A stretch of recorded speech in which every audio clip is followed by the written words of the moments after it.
Donc dans cette fenêtre, vous allez pouvoir paramétrer votre avatar en lui mettant des mesures. Alors, il existe des mesures par défaut, d'accord, qui sont celles en fait de personnes qui vont avoir des statures hauteur totale par exemple d'1,75 m. Alors là, je suis en millimètres, je vais d'office me mettre en centimètres. Donc là, je clique et je me mets en centimètres. Donc, notre avatar mesure 1,75 m et 26 cm. Nous avons un tour de dessous de poitrine de 66. Ça serait intéressant si on désirait faire éventuellement du soutien-gorge. Mais ce qui nous intéresse, nous, c'est de le mettre à la mesure de notre client ou tout du moins à la mesure d'un barème standard. Et là, on va utiliser le barème standard de l'école S-Mode. Donc là, par défaut, je vais me mettre en custom. Voilà. Donc là, concrètement, vous avez vu que l'avatar a maintenant légèrement modifié concrètement son apparence. Puisque ici, par défaut, automatiquement, parce que j'ai créé déjà un barème, eh bien, il est apparu ici en taille de base 38. Alors comme vous pouvez le voir en cliquant ici, j'ai la possibilité de le mettre en 36, en 40, 42, 44, je me suis arrêtée là. En fait, je peux créer des avatars avec toutes les tailles désirées, même aller jusque dans la femme forte. Mais attention, ne pas aller au-delà du, on va dire, éventuellement 52, 54, car après, la déformation de l'avatar est telle que c'est plus faisable concrètement de l'utiliser dans l'état. Donc faire attention donc à utiliser des tailles dites entre parenthèses standards, du 36, 34 éventuellement, 34 au, on va dire, 44, 46, voire éventuellement 48, mais pas au-delà. Si vous désirez aller au-delà, il faudra concrètement faire très attention à comment vous ajoutez vos mesures, car ça peut avoir une incidence de déformation terrible sur l'avatar. Donc, on va voir concrètement ce qu'on peut faire avec carrément notre avatar et lui apporter des mesures qui seront des mesures standards.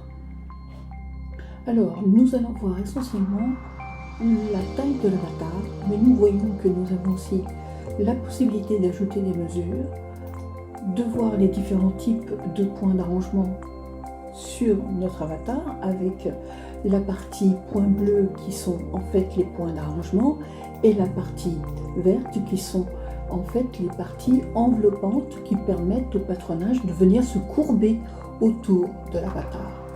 Après, nous avons le costume d'essayage. Alors, je vous avoue que le costume d'essayage, jusqu'à maintenant, je ne m'en suis pas véritablement occupée parce que tous les avatars que Claude a créés sont déjà avec des costumes.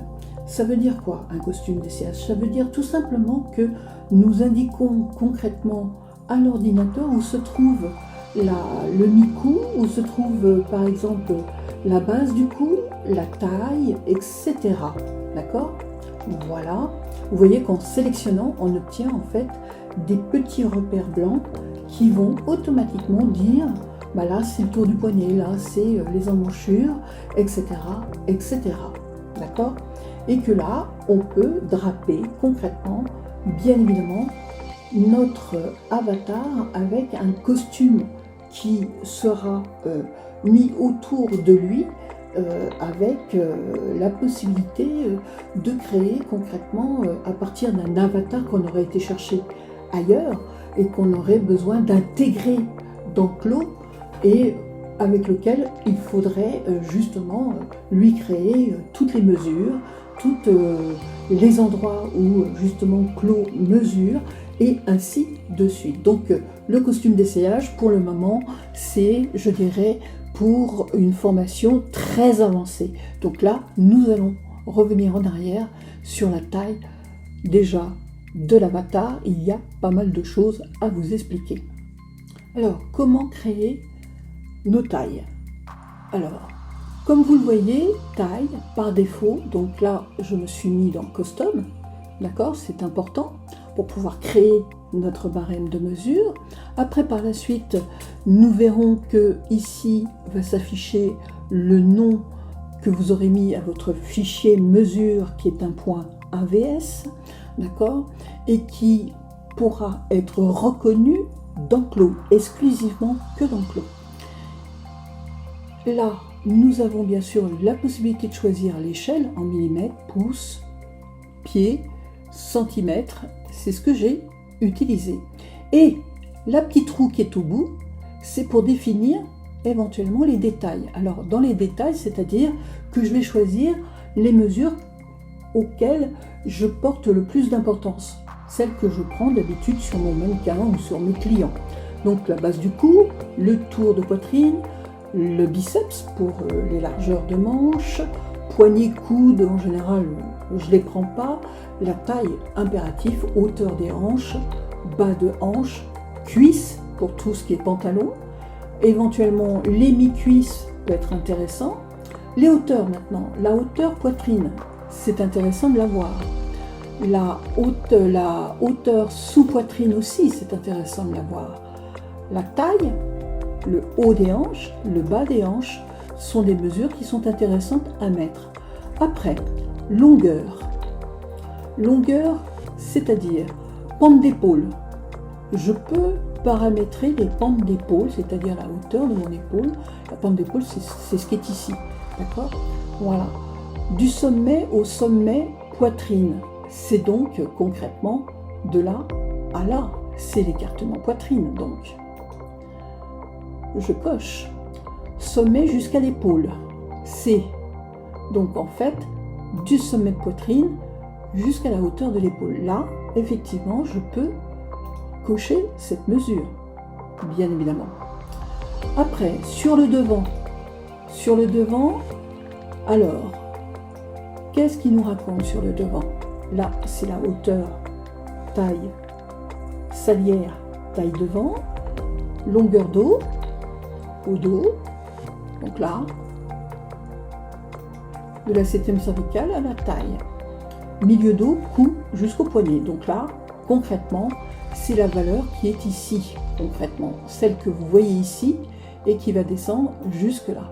Voyez? Voilà. Donc celle-ci, en général, je ne la mets pas parce que je ne fais pas du tailleur femme. C'est-à-dire que je n'utilise pas la méthode de travail tailleur. Ce sont deux choses complètement différentes.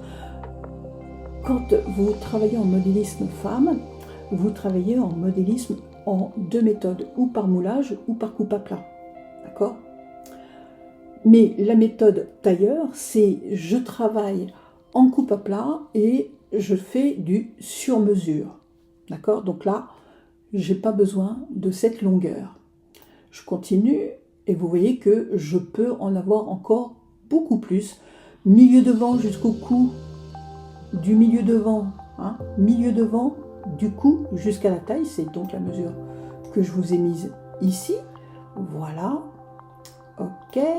Après, milieu dos, bien évidemment, longueur totale de la fourche au cas où je fais du pantalon, ça peut être intéressant de la voir. Tronc vertical, alors tronc vertical, concrètement, je ne l'utilise jamais, mais sachez que c'est en fait la mesure qui est ici. Ok? Voilà. Donc, de la taille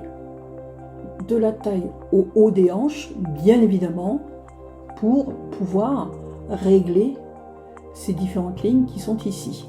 D'accord? Voilà, donc vous voyez que c'est facile de choisir concrètement les mesures dont vous allez avoir besoin pour votre création de barème. Alors, après, nous avons bien évidemment main, tête. Alors, si je parle tête, ici, ça va être bien évidemment la circonférence de ma tête. Si je parle main, donc ici, ça va être de mon poignet jusqu'à la longueur de mon majeur, d'accord, pour fabriquer par exemple des gants. Poitrine, alors là, c'est important, poitrine, parce que poitrine, je parle de forme et je parle en fait aussi d'espace poitrine. C'est-à-dire que là, je rentre concrètement, alors attendez, je ne suis pas sortie ici, voilà, je sors, voilà, donc là maintenant, forme poitrine, concrètement, si je veux une poitrine, parce que ma cliente est comme ça, elle est conformée comme ça, je peux ici dire, elle va avoir le sein rond ou le sein tombant, comme une goutte d'eau. C'est-à-dire que la partie basse va être plus basse, concrètement. Donc là, ça se joue en pourcentage. Vous voyez, par exemple, là, je la fais concrètement tomber. Voilà, vous voyez que ça a changé, et donc forcément, la mesure qui est ici va bouger, elle aussi. Si je la fais plus ronde, la poitrine va remonter, bien évidemment. Donc, par défaut, Claude dit il vaut mieux rester à 50% pour garder en fait une poitrine à la bonne hauteur. Ok ? Espace. Alors, espace, concrètement, comme je vous l'ai dit, c'est l'espace que vous allez avoir ici. Et donc là, étroit, je rapproche concrètement mes deux pointes de sein ou je les éloigne.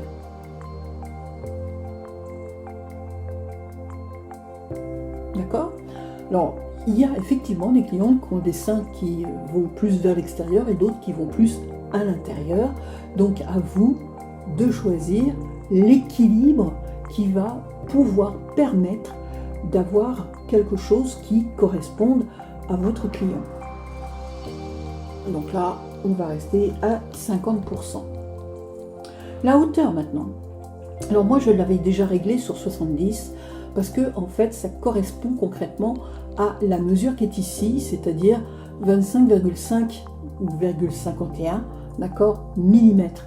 Parce que concrètement, la hauteur poitrine dans le barème S-Mode demande à avoir concrètement une hauteur de sein à cette hauteur-là. D'accord ? Mais à S-Mode, elle est prise d'une certaine manière. Elle est prise de cette manière-là. Alors, je vais vous montrer. Donc, elle est prise de là à là.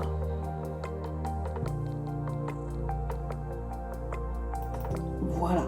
Et donc là, elle fait 22. Et donc, c'est exactement la mesure que j'ai besoin pour le barème S-Mode. Vous voyez ? Voilà. Pour ce qui est de l'écartement, on peut faire exactement la même chose, c'est-à-dire faire un point de là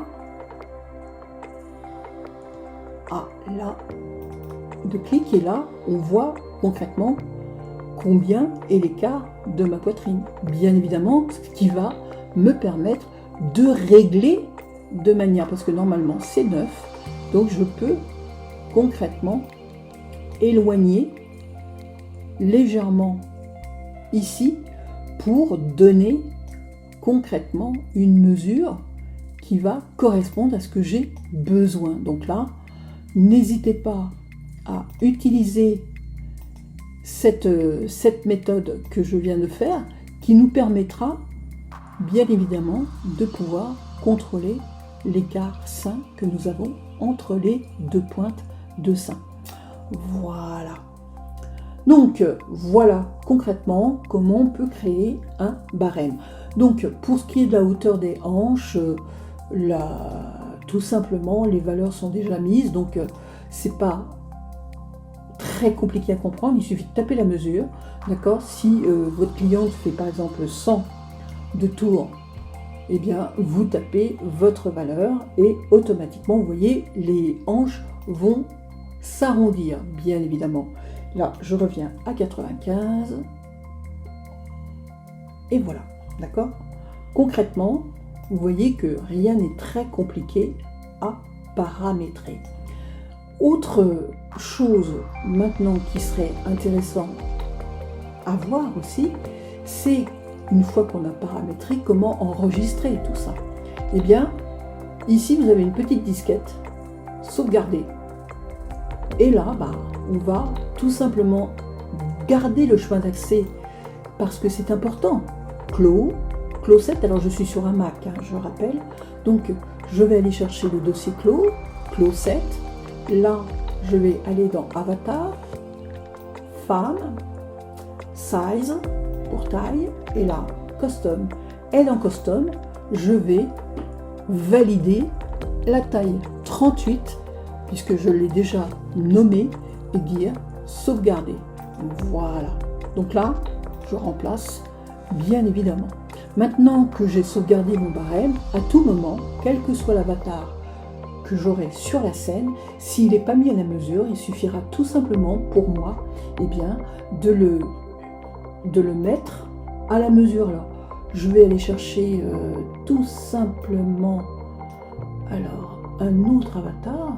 Alors je vais prendre celui-ci, je vais le sélectionner, le supprimer et puis je vais tout simplement aller dans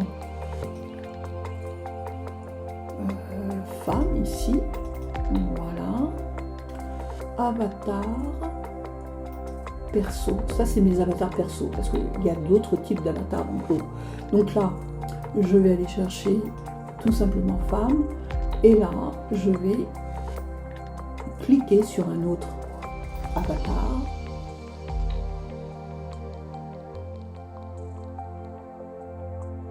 Voilà, et là, concrètement, vous voyez que celui-ci est beaucoup plus fin. Donc je vais aller maintenant retourner dans mon clos. Et là, je vais ouvrir. Je vais prendre mon fichier taille et dire Open.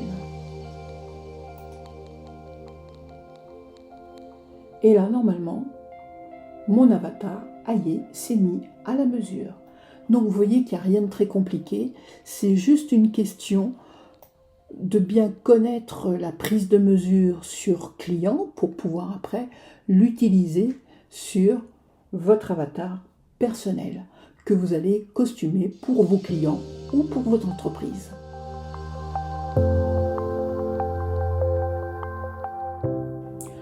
Là, j'ouvre et je suis sur un fichier classique ZPRJ de Clos. Quand vous faites fichier et que vous faites sauvegarder en tant que projet, vous sauvegardez toute la composition que vous avez faite avec votre création, c'est-à-dire l'avatar, les couleurs, le tissu, le patronage, tout ce qui est accroché à votre projet va être enregistré sous l'extension ZPRJ. Donc ça veut dire que ça contient toutes les informations de votre projet. Maintenant, je vais ouvrir un fichier vêtements. Donc là, fichier, ouvrir un fichier vêtements. Donc là, j'ouvre un fichier ZPack. Il n'y a que dans ce fichier que les informations patrons sont enregistrées. Donc là, je dis ouvrir, OK, encore OK, et voilà. D'accord? Donc là, concrètement, j'ai ouvert un ZPack. Et ce fichier pèse largement moins lourd, car en fait, il n'enregistre et il ne garde en mémoire que les données patronage. D'accord? Avec bien sûr tout le processus de création que vous avez fait sur votre patronage, bien évidemment. Mais il n'enregistre que ça. Ce qui fait la différence concrètement entre ces deux fichiers, c'est que concrètement, quand je regarde le poids que font les deux fichiers, donc là, je suis sur ma veste ici, ZPRJ, le fichier classique de Clos, et là, vous voyez concrètement le poids que fait ce fichier sur mon disque dur. D'accord? Voilà. Maintenant, si je dis ouvrir vêtements, là, c'est le fichier vêtements. Alors, attendez.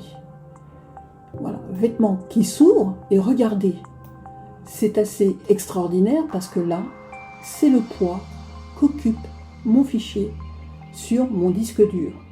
D'accord? Donc la différence est énorme et on a tout avantage à enregistrer sous un format vêtement toutes les créations que vous allez faire dans Clos, car ça occupera largement moins de place sur votre disque dur.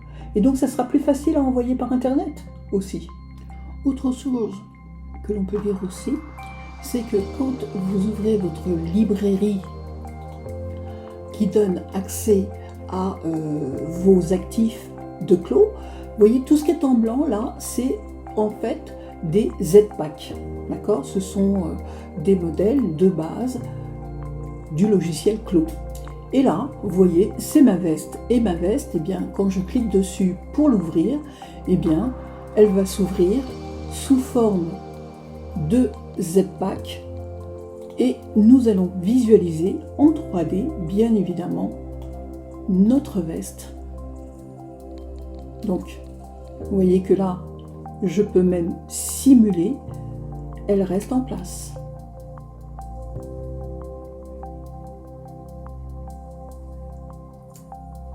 Voilà. Voilà aussi ce que je voulais vous dire, c'est que le Z-Pack est aussi une possibilité d'enregistrer vos créations et de les avoir concrètement dans vos actifs et de les voir comme vous pouvez visualiser les modèles de Clos. Et voilà ma veste. Maintenant, enregistrons notre veste avec une extension différente. Donc là, je vais faire enregistrer en tant que patron. Et là, je vais enregistrer bien sûr la même veste, mais sous le format pack X. Et donc là, je fais sauvegarder et bien sûr remplacer puisque j'en ai déjà une. Ok? Maintenant, je vais faire fichier, ouvrir, projet, patron. Et là, je vais trouver bien sûr ma veste avec l'extension pack X. Open.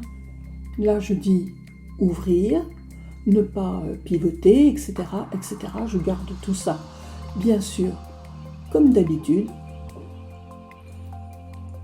Et là, contrairement à notre fichier Z-Pack où on gardait quand même l'avatar, vous remarquerez que là, ce n'est que le fichier patronage qui est arrivé et si je veux le visualiser sur mon mannequin, il faudra que je fasse un arrangement pour remettre toute ma veste en place. Et je vous ferai remarquer au passage que toutes les parties qui étaient en fait thermocollées ne le sont plus. On ne les visualise plus, les traits pourtant sont toujours existants. J'ai bien sûr la totalité de toutes mes pièces, mais tout ce qui était autrefois thermocollé ne l'est plus. Il va falloir bien évidemment après refaire concrètement les thermocollages, les entoilages de telle manière à ce que la veste garde sa forme correcte sur l'avatar. Je vais regarder si les coutures sont toujours existantes. Elles ne le sont plus. C'est un fichier qui n'est plus ni cousu, ni, je dirais, thermocollé. Et donc, il va falloir refaire concrètement la totalité, le montage, l'arrangement et la simulation de ce patronage autour de notre avatar. Regardons maintenant le poids que fait ce fichier sur notre disque dur. Donc là, je vais faire fichier, ouvrir, patron. Donc là, je vais dire remplacer. Voilà. Et je vais concrètement regarder combien fait ce patronage sur mon disque dur. Donc là, concrètement, si je descends, alors, c'est petit caché, patron, voilà. Et là, le meilleur score c'est celui-ci. Pourquoi? Parce qu'en fait, il n'y a pas les coutures, il n'y a pas les termes collants, il n'a pas été mis avec la qualité de tissu. Nous n'avons pas non plus tout ce qui composait notre veste, c'est-à-dire les surpiqûres, les boutons, etc. Donc ce fichier, étant uniquement qu'un patronage, pèse largement moins lourd que tous les autres. Et donc, si vous travaillez éventuellement avec des professionnels de la fabrication, donc des entreprises de confection, vous avez tout intérêt à faire un envoi de fichiers sous l'appellation PAC X, en étant certain que de l'autre côté, c'est-à-dire chez vos sous-traitants, ils éclosent pour pouvoir reconnaître l'extension du fichier. Parce que, bien évidemment, il n'y a que Clos qui peut ouvrir ce type de fichier.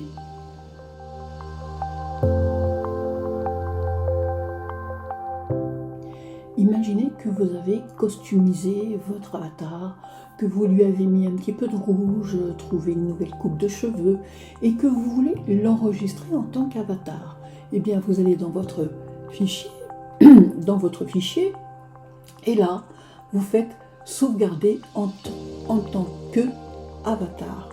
Et là, vous allez créer ce qu'on appelle un fichier .avt comme avatar en réduction. Et donc là, il suffit de lui donner un nouveau nom et d'appuyer sur Save. Là, je ne vais pas le faire parce que j'ai déjà en fait un fichier avec Mia mis à la taille barème.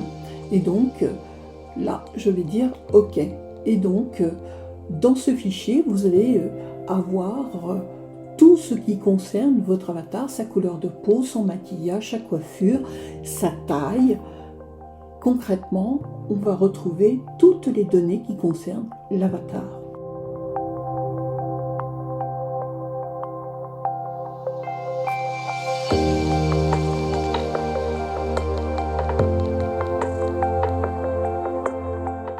Alors, pour ne rien vous cacher, j'utilise essentiellement le ZPRJ qui est le fichier, je dirais, classique de Clos, sauf dans des cas exceptionnels où je dois concrètement, parce que le fichier est terriblement lourd et terriblement long à enregistrer et que je dois l'envoyer éventuellement par internet, j'utilise le ZPack.